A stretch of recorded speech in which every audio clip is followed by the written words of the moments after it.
Sebelumnya perkenalkan, namaku Madari Kusumayasa dengan NIM 25015411049 dari program studi sastra Inggris. Dan sekarang saya akan membahas suatu topik yaitu keanekaragaman makhluk hidup atau biodiversitas yang diberikan oleh Bapak Inengah Kertabesung. Keanekaragaman hayati merupakan variasi yang ada pada makhluk hidup, mulai dari tingkat genetik, jenis, hingga ekosistem di lingkungan tertentu.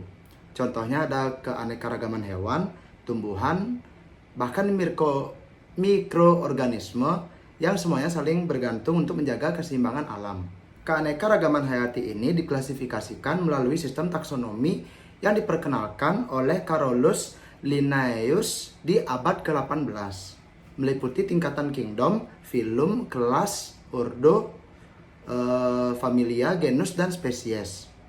Ada berbagai sistem klasifikasi yang berkembang dari 2 kingdom hingga sistem 6 kingdom saat ini, yang mencakup berbagai kelompok makhluk hidup dari bakteri, protista, fungi, hingga tumbuhan dan hewan. Nah, kita semua pasti bertanya-tanya, mengapa keanekaragaman ini penting? Karena kehidupan manusia sangat bergantung pada alam. Keanekaragaman hayati menyediakan layanan ekosistem yang esensial seperti penyediaan oksigen, bahan makanan, obat-obatan, kestabilan iklim. Namun, sayangnya keanekaragaman ini sedang menghadapi ancaman serius. Kerusakan habitat akibat perubahan iklim, deforestasi, pencemaran, dan masuknya spesies invasif secara signifikan, mengurangi jumlah variasi makhluk hidup. Selain itu, adanya penyakit baru yang muncul juga mengancam populasi organisme secara langsung maupun tidak langsung. Untuk itulah, memahami dan melestarikan keanekaragaman hayati adalah sebuah keseharusan agar alam tetap seimbang dan mendukung kehidupan kita serta generasi yang akan datang. Nah, setelah kita membahas tentang materi di dalam topik 7 itu, yaitu keanekaragaman hayati.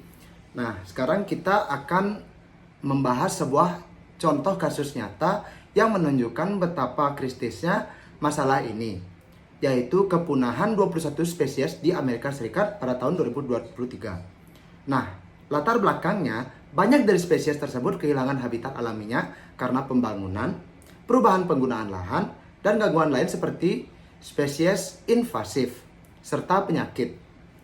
Nah, tanpa habitat yang cukup dan kondisi lingkungan yang baik, mereka tidak mampu bertahan. Dan permasalahannya adalah dengan terus menurunnya populasi spesies ini, kita menghadapi resiko kehilangan keanekaragaman genetik yang vital bagi keseimbangan ekosistem. Dan ini bukan hanya masalah satwa, tapi berdampak pada manusia juga, yaitu kita semua di bumi ini. Karena rantai makanan dan ekosistem terancam rusak. Untuk solusi yang tengah diupayakan adalah penguatan perlindungan habitat, pengendalian dan pencegahan penyebaran spesies invasif, serta program pemulihan populasi dengan bantuan pemerintah dan organisasi lingkungan. Selain itu, edukasi dan kesadaran masyarakat juga sangat penting untuk menjaga keberlangsungan kehidupan makhluk hidup di alam.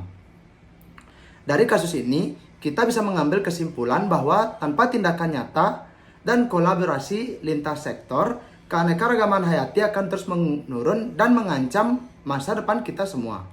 Oleh karena itu, konservasi dan pelestarian bukan pilihan, melainkan kebutuhan yang harus kita jalankan bersama.